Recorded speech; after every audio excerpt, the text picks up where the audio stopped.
Welcome back to my new blog. कैसे आप सब होप आप सब अच्छे होंगे। न्यू ब्लॉग कैसे आप सब होप आप सब अच्छे होंगे। कैसे आप सब होप आप सब ठीक होंगे। सब चीज़ें बंद कर दूंगी। मैं बहुत परेशान हो गई।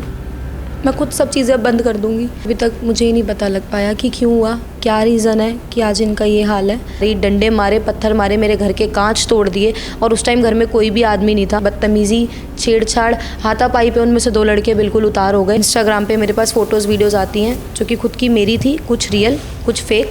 मैं देख के बिल्कुल ऐसे शॉक्ड हो गई कि अब नहीं, जितनी मैं कंप्लेंट कराती हूँ उससे आगे वो एक्शन लेते हैं, हमारे साथ बदतमीज़ी करते हैं। दूसरी कम्युनिटी की लड़की है, हमारे कम्युनिटी में आई है, गलत वीडियोस बनाती है। थोड़ा सा फेमस होना लोगों को इतना खटक गया कि आज ऐसी चीज़ें कर दी कि मैं बाहर नहीं निकल सकती, मैं वीडियोस नहीं बना सकती।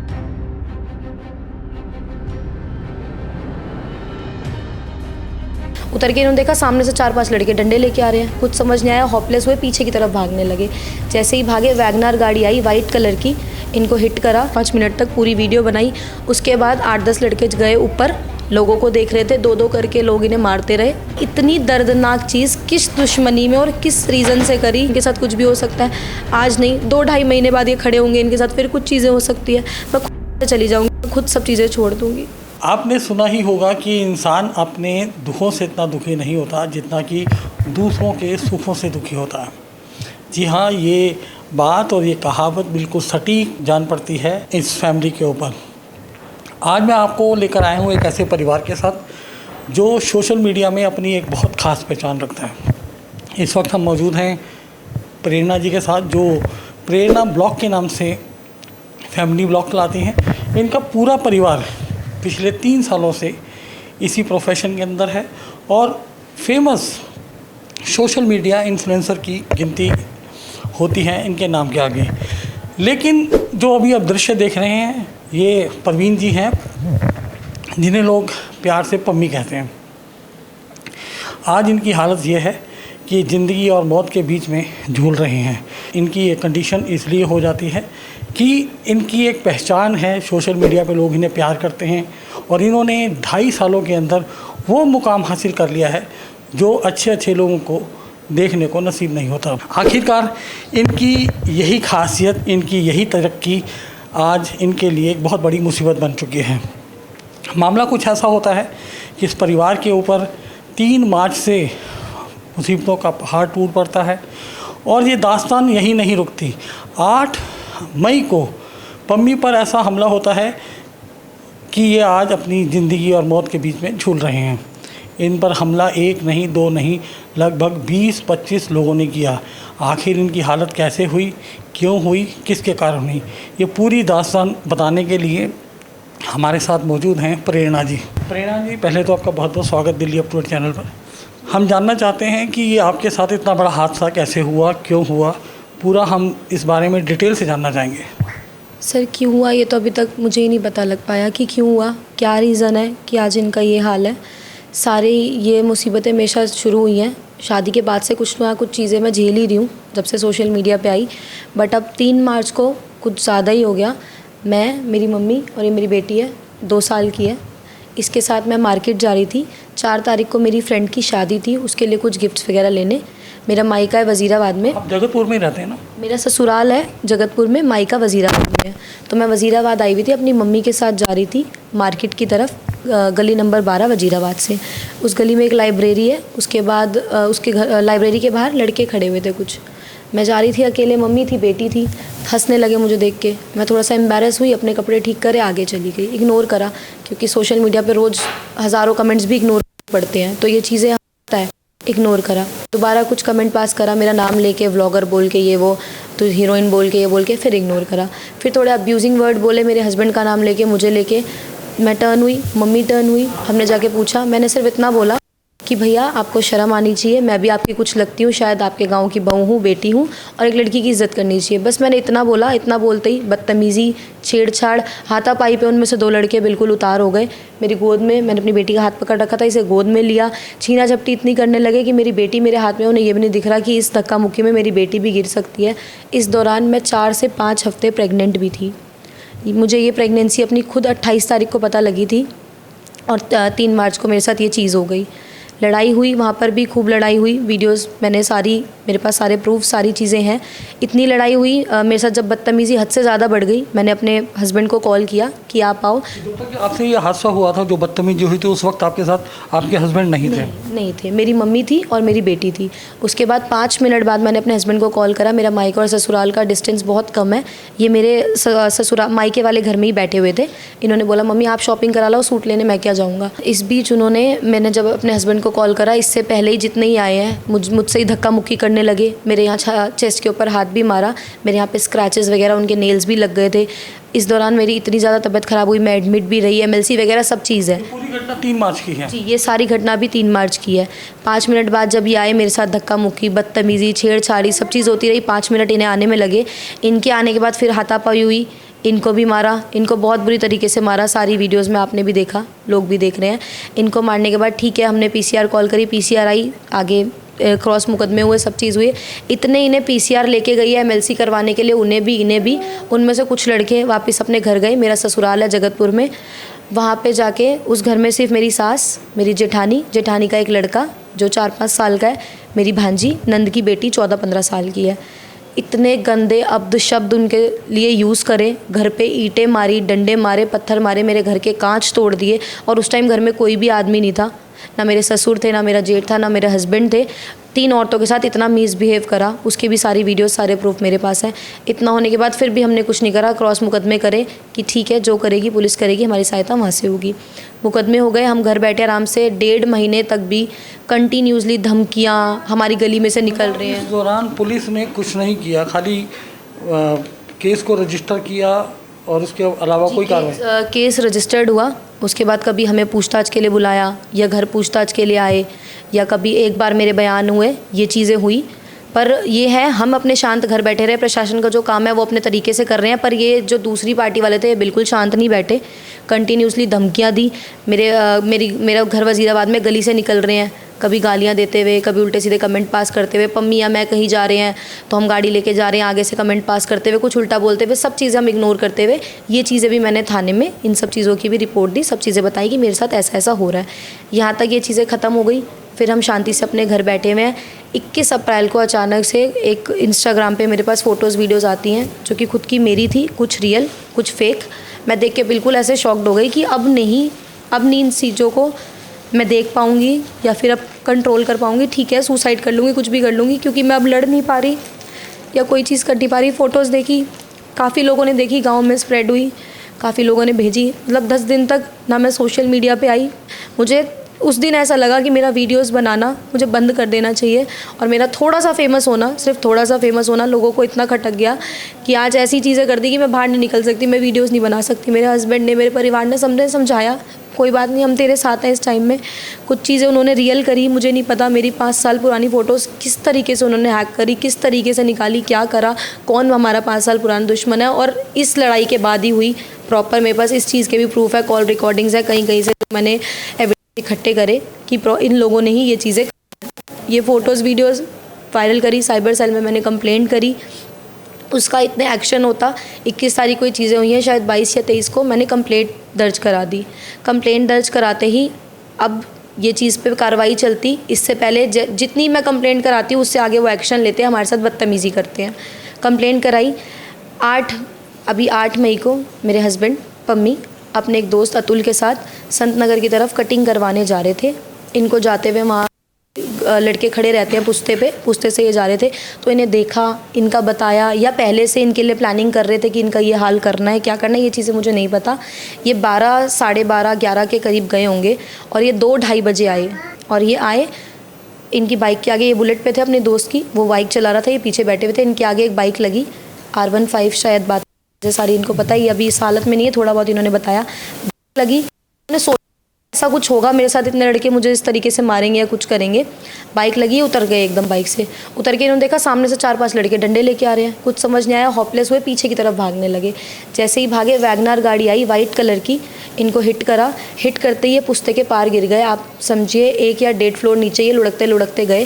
जितने ही नीचे पहुँचे, 8 से 12 लड़के नीचे डंडे लेके आ गए और ऊपर खड़े हुए थे, कुछ वीडियोस बना रहे थे। एक लड़का स्पेशली पूरी वीडियो बना रहा था, आगे इनको डिफेम या ब्लैकमेल या इमोशनल करने के लिए, जैसे मेरे साथ 21 अप्रैल को हो गया था, आगे इनके साथ ये।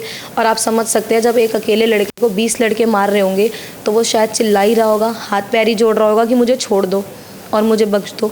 इन्होंने खूब बोला मेरी बेटी है, मेरा घर है, मुझे सब देखना है, मैं तुम्हारा गाँव छोड़ दूँगा, सब कर दूँगा। वो देखते हैं, ये मेरे देख नहीं पाती। 18 से 20 लड़के जो मारने, वो वीडियोस वगैरह भी आपने देखे हैं? हाँ जी, कुछ वीडियोस उन्होंने ही वायरल करी, पूरी वीडियोस तो उन्होंने नहीं डाली है। कितने लोग होंगे जिन्होंने अटैक किया? सर 8-10 लड़कों ने, इनका खुद बताया इन्होंने, 8-10 लड़कों ने पहले ने कंटिन्यू मारा, 4-5 मिनट तक पूरी वीडियो बनाई। उसके बाद 8-10 लड़के गए ऊपर, लोगों को देख रहे थे, 2-2 करके लोग इन्हें मारते रहे। 14-15 मिनट तक इनके खुद की जो चीज़, इनकी हालत ठीक है तो थोड़ा बहुत बताते हैं, 2-2 करके इन्हें मारते रहे। और 2 लड़के इन्हें एंड तक मारते रहे। और उसकी वीडियो ये मारपीट चली होगी? सर 12 से 13 मिनट ये मारपीट चली। और उस वीडियो में ये इस तरीके से चिल्ला रहे हैं। और छोड़ के इन्हें जब गए, जब उन्हें लगा कि ये मर गया। और आपको कब पता लगा ये पूरी घटना? सर इनका जो दोस्त साथ में था, उसने जब इन्हें मार के छोड़ गए, जब उसने फ़ोन करा। एक चीज़ और आप बता रहे थे कि लोग केवल पूरी घटना को अपने अपने फ़ोनों में कैद करने में लगे रहे, किसी ने मदद के लिए मदद नहीं करी। इन्होंने खुद बताया कि 40 से 50 आदमी देख रहे थे सारी चीज़ें इनकी, पर किसी ने हेल्प नहीं करी। उसके बाद कुछ नहीं, इनका फ़ोन इस तरीके से तोड़ दिया, शायद पुरानी कंप्लेंट्स, पुराने एविडेंस हटाने के लिए, क्या करने के लिए।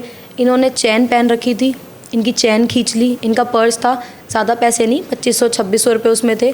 इनका पर्स छीन लिया, इनका फ़ोन तोड़ दिया, इनकी चैन छीन ली। मतलब मुझे अभी तक समझ नहीं आया कि इतनी दर्दनाक चीज़ किस दुश्मनी में और किस रीज़न से करी। ये नहीं सोचा कि इनकी 1-2 साल की बेटी है, छोटा सा घर है। और मतलब हमारे घर के कोई भी ऐसे नहीं है कि दुश्मनी हो, कुछ हो। ये इनके फ़ोन का हाल है, इस तरीके से इनका फ़ोन बिल्कुल तोड़ दिया, ये आप देख सकते हो। उसके बाद भी इन्हें अधमरा करके छोड़ गए। हम हॉस्पिटल लेके गए, भाई को इन्होंने फ़ोन करा, ये मेरे जेठ हैं, इनको फ़ोन करा, एकदम भागते हुए गए। कुछ गांव के लोगों ने आके भागते हुए बताया कि तुम्हारा बेटा वहाँ पड़ा है, तुम्हारा पति वहाँ पड़ा है। लोग इन्हें उनके लड़कों के जाने के बाद रोड पे उठा के लाए, इन्हें अरुणाचल वाली हॉस्पिटल लेके गए। उस दौरान वो लड़के भी, इसकी ऐसी हालत है कि कोई देख के नहीं कह सकता कि इसने उनका सर फाड़ दिया, कुछ कर दिया होगा। खुद से अपने सर पे ब्लेड मार के आ गए अरुणाचल वाली हॉस्पिटल में कि फिर से क्रॉस मुकदमे हो।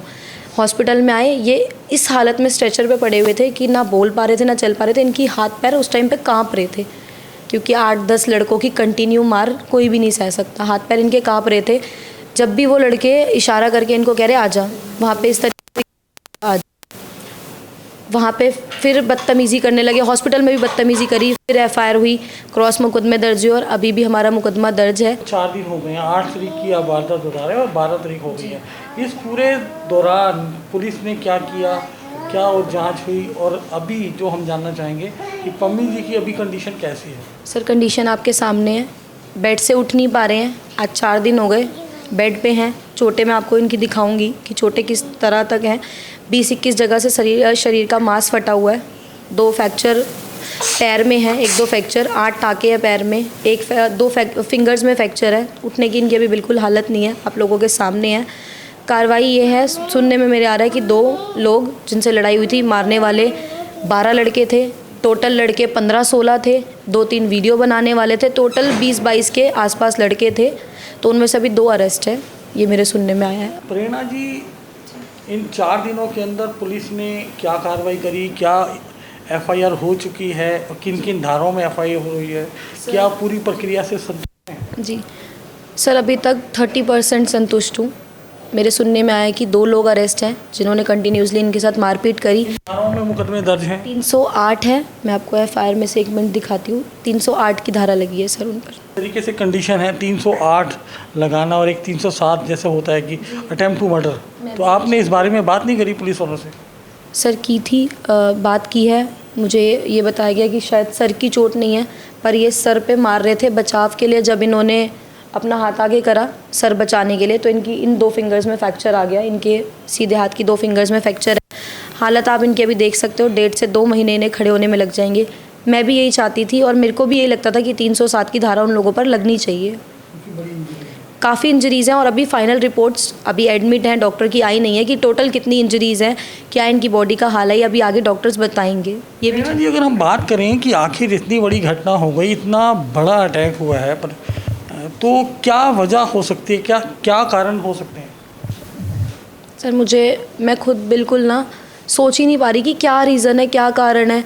मेरा वीडियो बनाना गलत है, उसके मेरे को इन चीज़ों के बाद सुनने भी आ रहा है काफ़ी ज़्यादा। वीडियो बनाना गलत हो सकता है, आपका होना फेमस गलत हो होना सकता गलत है। हो सकता है, आपकी दोनों हस्बैंड वाइफ में इंटीमेसी होना गलत हो सकता है, आपकी इंटरकास्ट मैरिज हुई वो गलत हो सकता है। आप क्या मानते हैं? सर ये चीज़ें भी मैं इस लड़ाई के बाद बहुत सुन रही हूँ कि दूसरी कम्युनिटी की लड़की है, हमारे कम्युनिटी में आई है, गलत वीडियोस बनाती है।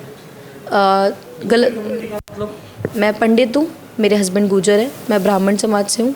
तो हमने तो आपके वीडियोस देखे हैं, वो तो फैमिलीज वीडियोस होते हैं, वीडियोस में आती कोई बात ही आगे भी देख सकते हैं, जनता भी आगे भी देख सकती है और जनता ने पहले भी देखी है। 2.5 साल में मेरी कोई ऐसी वीडियोस फोटोज़ नहीं है जो किसी को बदनाम करे, किसी की कम्युनिटी पे उंगली उठाए, या कपड़े कोई मेरे ऐसे नहीं होते जो कोई कह सके कि हाँ ये वीडियोस गलत है और ये लड़की गलत चीज़ें प्रमोट कर रही है, गलत इंस्पिरेशन दे रही है लोगों को। ऐसा कोई नहीं कह सकता। मेरी खुद 2 साल की बेटी है, मैं क्या लोगों को गलत इंस्पिरेशन दूंगी?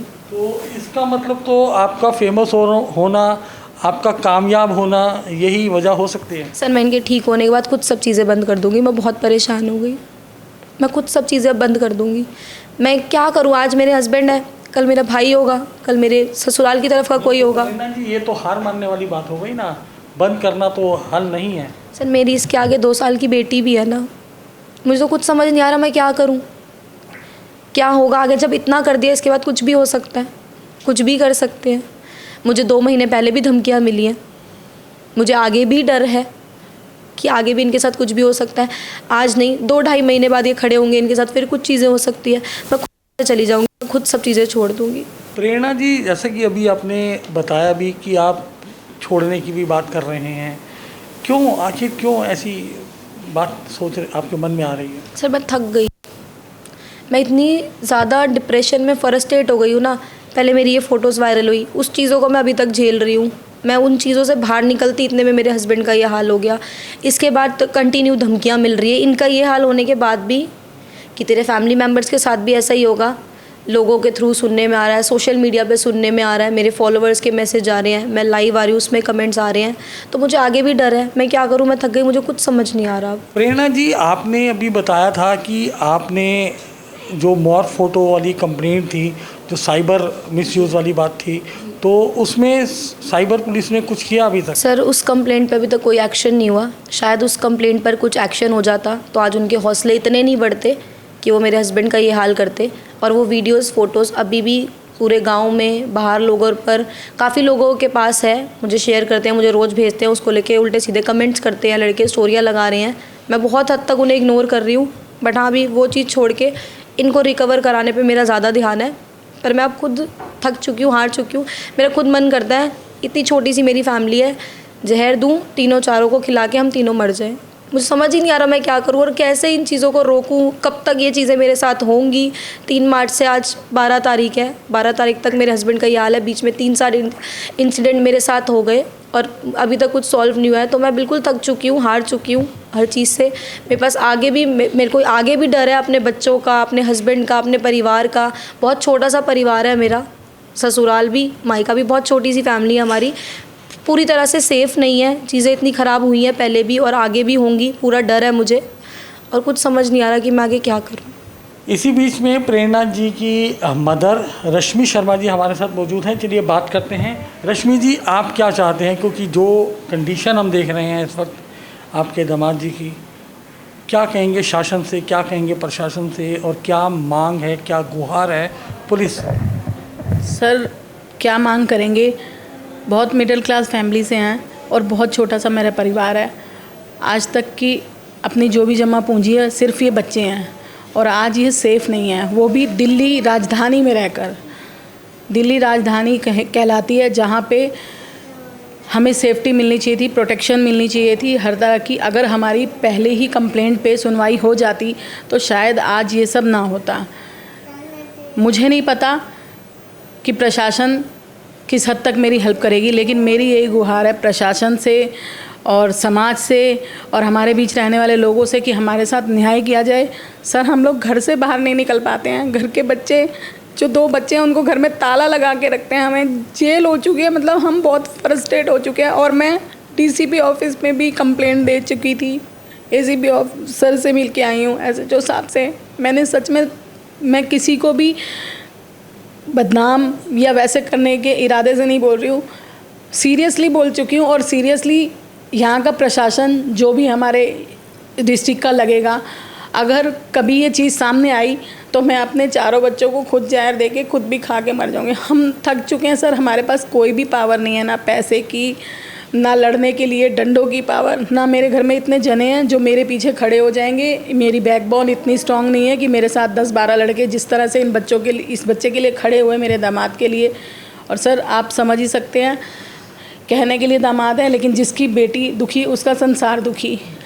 सर मैंने आज तक जीवन में कुछ नहीं कमाया, जो कमाया ये बच्चे, इन्हें एक उज्जवल भविष्य दिया, एक अच्छे संस्कार दिए। अगर मैंने अच्छे संस्कार ना दिए होते तो शायद ये भी अहिंसा ही कर रहे होते और कभी किसी का बुरा नहीं किया।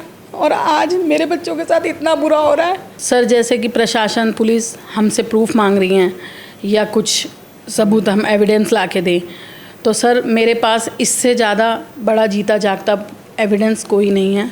ठीक है, वीडियोस के वक्त हमने साइबर कंप्लेंट की, वहाँ भी जो प्रूफ हम कर पाए हासिल हमने वो दिए। ठीक है, वीडियो फिर भी स्प्रेड होती रही। मतलब एक इंसान मरने के लिए बेबस हो गया, बच्ची सुसाइड करने के लिए। इस दौरान भी मैं भाग भाग कर 3 बार थाने होकर आई, कंप्लेंट दी मैंने अपनी। लेकिन इससे बड़ा प्रूफ मैं नहीं दे पाऊँगी, कोई वीडियो या कुछ भी मैं नहीं कर पाऊँगी। आज पता नहीं प्रशासन इससे भी बड़ा कुछ एक्सीडेंट होने का इंतज़ार कर रही है क्या, कि इसके बाद भी कुछ इससे भी बड़ा हो सकता है हमारे साथ। और मुझे जिस तरह से धमकियां मिल रही हैं, मुझे अपने पूरे परिवार के लिए खतरा है। हालांकि पम्मी जी की कंडीशन काफ़ी क्रिटिकल है, लेकिन फिर भी हम उनसे बात करने की कोशिश करते हैं और जानते हैं कि कितना कुछ उस घटना के बारे में उनको अभी तक याद है। पम्मी जी, क्या आप उन लोगों को अभी पहचान लेंगे जिन्होंने आप पर हमला किया? कितने लोग थे? मैं सारे को तो पहचान नहीं पाऊँगा, मगर 5 से 7 लोग हैं जिनको मैं पहचान लूँगा।